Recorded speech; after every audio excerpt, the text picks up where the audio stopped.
Wakina mama ndio watumiaji wakubwa wa ugoro kama dawa.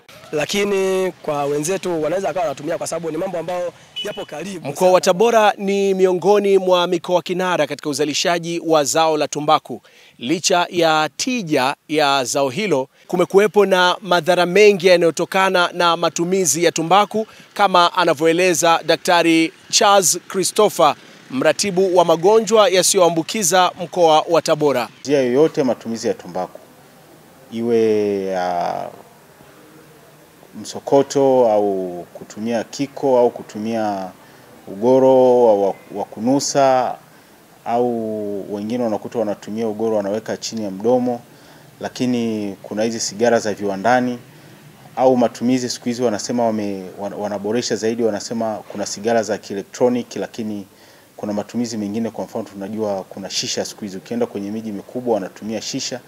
Lakini matumizi aina yoyote ya tumbaku kwa aina yoyote utakayotumia yana athari sawa kwa mtumiaji, na hizi athari ziko za aina nyingi, lakini kuzitaja chache tu ni kwamba tumbaku imekuwa inachangia kwa asilimia kubwa saratani mbalimbali. Hata hivyo, Clouds imezungumza na baadhi ya wakazi wa mkoa wa Tabora kufahamu ni kwa namna gani wanauelewa juu ya matumizi ya mazao ya tumbaku, na hapa wanaeleza. Kuna wale wanayetumia ugoro ambao tunatumia tumbaku ya asili ambao yenyewe hulimwa bila mbolea, ambao ni tumbaku wanasema tumbaku ya kienyeji. Na kuna hii ambayo inayelimwa ya kisasa zaidi kwa kutumia mbolea, huwa tunatumia yale mabaki ambapo huwa wanachukua haifungiki yani.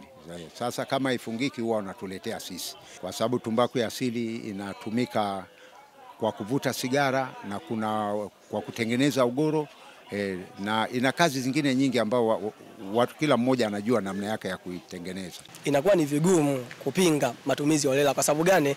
Hata kama utasema upinge mtaani, ila bado wale wakulima na wachomaji watazidi kutumia tu, kwa sababu ni mambo yapo karibu. Kutoka mkoani Tabora, hii ni ripoti ya binamu muungwana Hussein Mshenga, na hii ni Clouds TV.